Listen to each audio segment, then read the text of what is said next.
ایک عام آدمی کی آواز کو موقع دینا بہت ضروری ہوتا ہے. اور میں ہندوستان پاکستان کا ایک عام آدمی ہوں اور میں مسلمان ہوں, تو میرے اوپر اور مزید ذمہ داری آ جاتی ہے کہ اس وقت اس ریجن کا جو ساؤتھ ایشین ریجن کا ہے جو مسئلہ, اس میں پرابلم کریٹر بھی زیادہ تر سوری ٹو سے مسلمان ہیں, اور افیکٹڈ بھی کامن مسلمان زیادہ ہے کہ وہ بیچارہ کامن مسلمان جو وہ آواز نہیں اٹھا سکتا کسی چیز کے اوپر, وہ سب کی نظر میں بھی برا ہو رہا ہے کہ دیکھو یہ مسلمان ایسے ہوتے ہیں, اور خود وہ بیچارہ اچھا ہو بھی تو بھی اس کو گلٹی فیل رہنا پڑتا ہے. تو بہرحال اس سارے سیناریوں میں جب آج موقع ملا ہے تو میں کچھ باتیں ضرور کرنا چاہوں گا. ٹو اسٹارٹ وتھ, جب ہم چھوٹے چھوٹے تھے, اور میں اپنی کئی ویڈیوز میں بتا چکا ہوں کہ کس قسم کا ڈسکریمنیشن ہم پہ وہ کیا جاتا تھا, جیسے کہ ہمیں ہندوستانی کہا جاتا تھا. حالانکہ میں کراچی میں پیدا ہوا, جب میں پڑھنے کے لیے آگے بڑھا تو ہمیں ہندوستانی کہتے رہے, ہمیں کہتے رہے کہ تم تو ہندوستانی ہو. مہاجر تھے ہم وہ مہاجر تھے جنہوں نے ہندوستان کو توڑا تھا. سوری ٹو سے, لیکن ہمارے بزرگوں نے فیکٹ یہی ہے, حقیقت یہی ہے کہ ایک ہندوستان برٹش چھوڑنا نہیں چاہتا تھا, اور اس کے لیے ان کو ضرورت تھی کسی ایسے سازشی گروپ کی جو کہ ان کے لیے مدد کر سکے. یہ میری اپنی اسٹڈی ہے, اس میں I always stand for correction.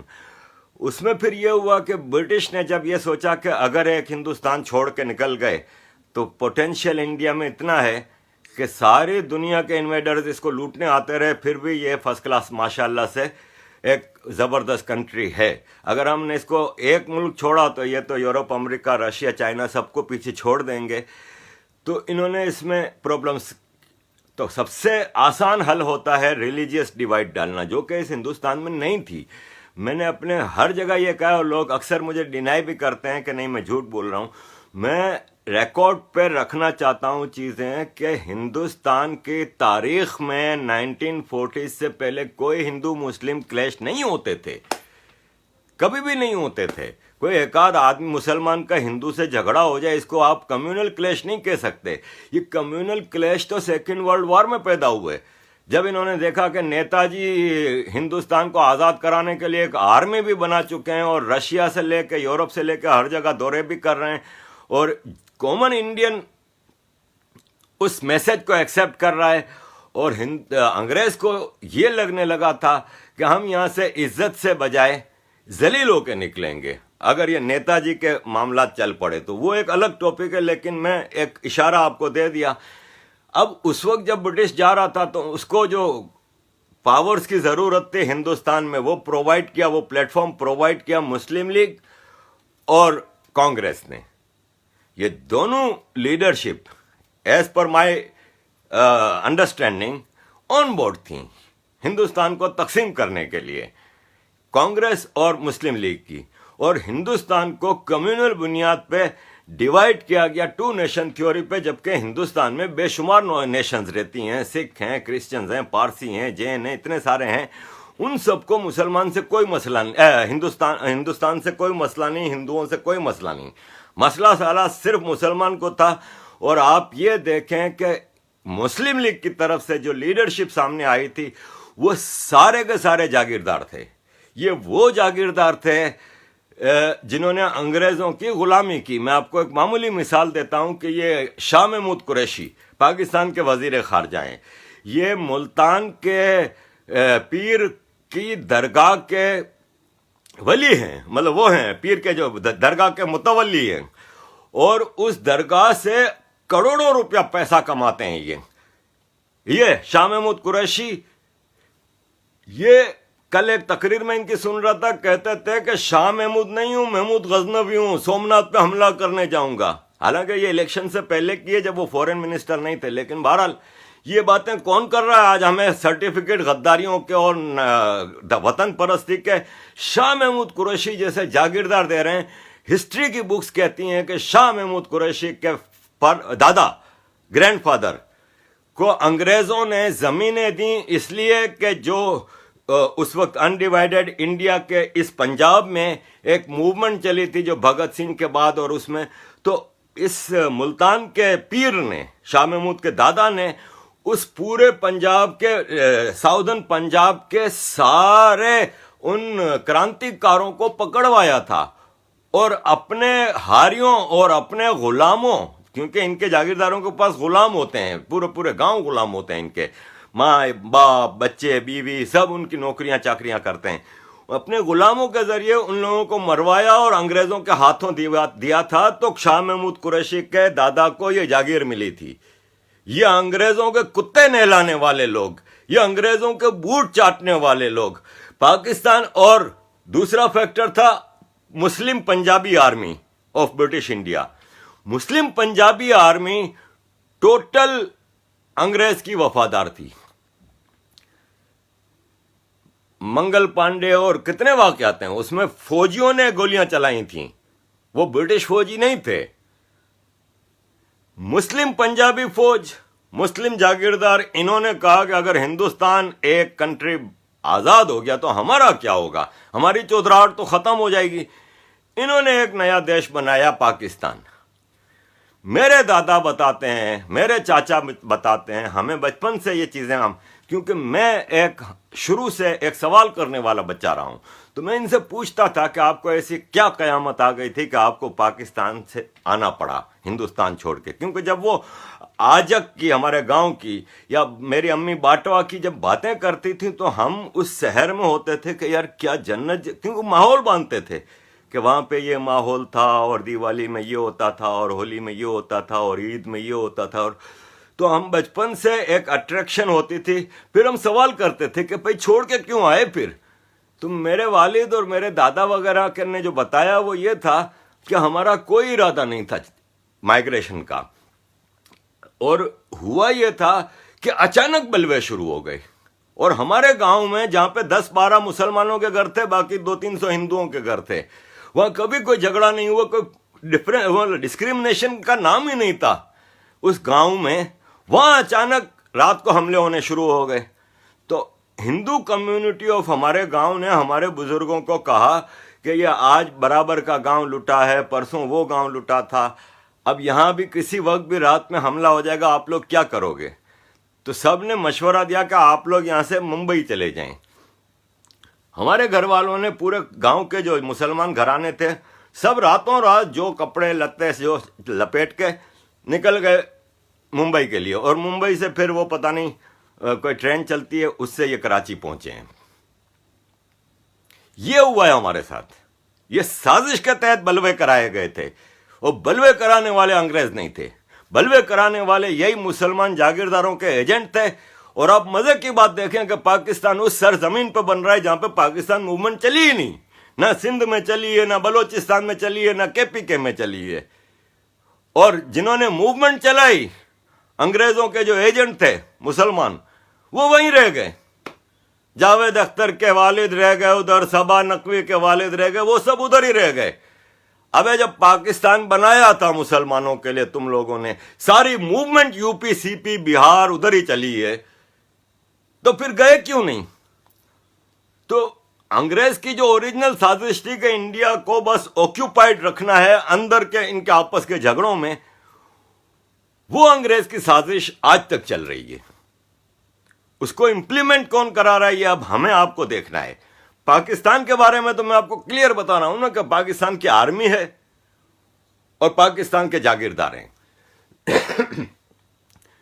سازش کی انتہا دیکھیں کہ جس ہندوستان سے پیدا ہوئے، جس ہندوستان کا نسلیں کھاتی رہیں، اس ہندوستان سے ہمیں نفرت سکھاتے گئے، بچپن سے ہمیں ہندوؤں سے نفرت سکھاتے گئے۔